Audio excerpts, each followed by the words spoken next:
Hey everyone, welcome back. My name is Ashley Empowers. I am a debt-free, high-earning housewife, and I teach women how to become high-earning housewives so they can prioritize their first ministry, which we believe is your home. So today I'm really excited because I'm going to be sharing how a wise woman builds her home. Do you know that as a woman, you have the power to either build up or tear down your home? And so many times when people are single, they're praying for this marriage and this family, but when they get it, they don't actually steward it well. So regardless if you're married or if you're single and you're listening or watching this, understand you have so much power as a feminine woman. And today I'm going to give you some tips on how to build up your home. And in fact, I believe that you having a feminine presence in your home is of utmost importance. I think it's more important than career advancement. I think it's more important than financial goals, because you having a presence in your home will produce dividends far beyond those other things. Now, the good news is when you become a high earning housewife, it's literally the best of both worlds. You can experience that high income and serving and having impact, as well as being the CEO of your home. And so one thing that I love about the book of Titus in the Bible, it talks about how women are called to be keepers of the home. And for me, that means so many different things. That means keeping it spiritually. That means keeping the peace. That means keeping things in order, right? Because as women, we have specific gifts and specific strengths that men don't have. And what I've noticed is that some women can tear down their home by criticizing their husband for not having the same gifts or strengths or thinking in the same way that they do.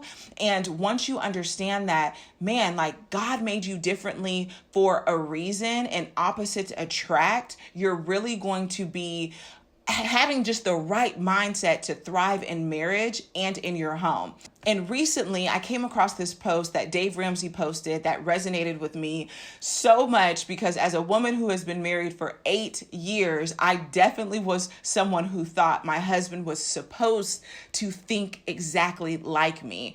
And can you believe that it wasn't up until really just recently that I accepted the fact that we are very, very different. And that is a good thing. So we have the same beliefs, the same morals, same values, but as far as how we operate and how we move and how we navigate different things is very different, and that's okay. So let me read you this post that Dave Ramsey posted that I thought was so good. So he says, Larry Burkett used to say that if two people just alike get married, one of you is unnecessary. We've all heard the old saying, opposites attract, and it's definitely true. Being exactly the same would be pretty boring. Your differences are what make you stronger.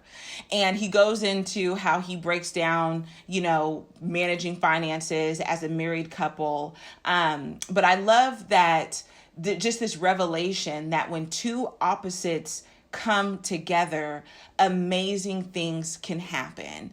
And one thing that I noticed about women is some of our strengths are definitely related to stewarding the home.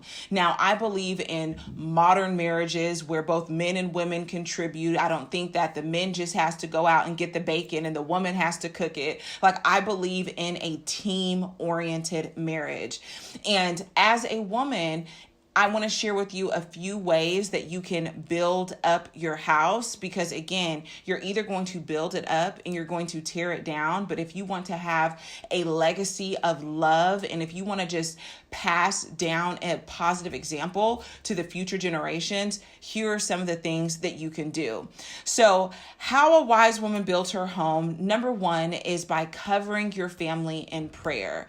I think this is so important that you are intentional about pulling away to the secret place and really having prayer points for your kids, for your husband, for your vision, for your future, for your business, for your overall family. This is one of your obligations, in my opinion, as a wife and as a mother, you can be covering your kids' future marriages. You can be covering, your daughter's experiences giving birth. There's so many things that you can be praying about. And if you believe in the power of prayer, that is one way that you can build a strong home. Now, the second way is to create systems in your home so it runs like a well-oiled machine. I don't know about you, but if my house is unkept and out of order, I feel that. Like, I feel it mentally, and it just makes me feel like a lot is going on when there's a lot of clutter, when we're just kind of flying by the seat of our pants. And so what I recommend is just taking some time and saying, what are some areas in my life that feel out of whack? And what are some systems that I can put in place to really just get things flowing and to really have a sense of peace in my home? Number 3 is trusting God while proactively preparing for tomorrow. I have a saying that high earning housewives, we are proactive versus reactive. This really means that you're just staying 5 steps ahead, that you're looking at things that could happen in the future and you're preparing for it. If you know that next year you want to take some vacations, yes, we do not know about tomorrow, but we can at least plan for it while trusting God for our future. So go ahead and put 2 trips on the calendar, because most likely those dates are going to come around and you're already going to have a plan. You're going to have fashioned a good time for you and your family. And so I always say, be proactive versus reactive and trust God with your future. No, we do not know what tomorrow holds, but at least we can plan for it. The next thing is to use your high earning skills to contribute to your household income. I get DMs all the time from women asking me, Ashley, what are some of the first steps that I can do to contribute to my household income and transition out of my job? And I always say, start by looking at your expertise, your strengths, what is in your hand, what will somebody be willing to pay you for? What problems do you solve? What value can you add where people will pull out their credit card and say, yes, I need your assistance with this.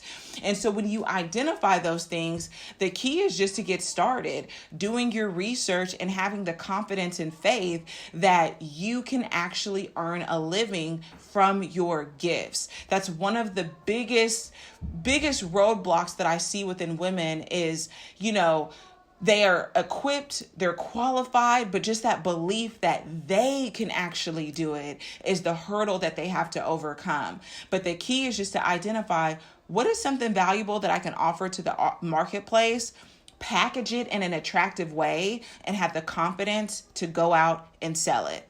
So the last thing is honoring your husband and training up your children.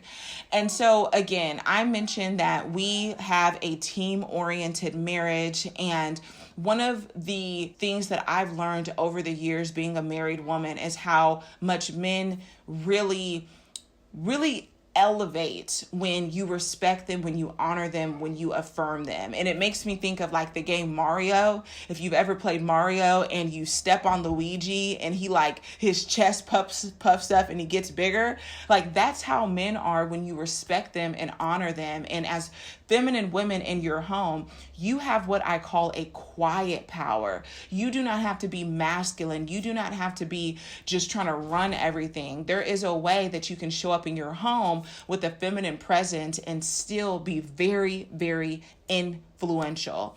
And when it comes to training up your children, really just having that vision of what type of human beings do you want to raise and train them. This is literally training ground. You literally have a short fraction of time to pour into your kids. And if you want them to be good human beings, if you want them to be disciplined, if you want them to go out in the world and understand proper nutrition and how to love and serve people, not only do you need to be modeling that in your home, but you need to be training them in those things as well.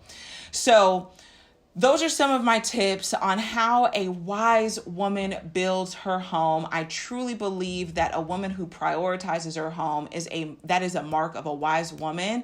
And if you are someone who is interested in really learning how to build a brand based off of yourself, how to earn a living from it and influence for good, I encourage you to get on the waiting list for the High Earning Housewife program. Doors will be back open in March of 2023. I am so excited. Every time we've opened up doors this year, they have sold out. But if you are on the waiting list, you're going to be the first to know about it. We are only opening doors twice next year, which means spots are extremely limited. So all of that information is down below. And lastly, if you are going to commit to stewarding your home with excellence, stewarding your family or your future one if you're single, comment down below and just say me. That's all I want you to do. Just say me. Thank you guys so much for tuning in, and I'll see you next time.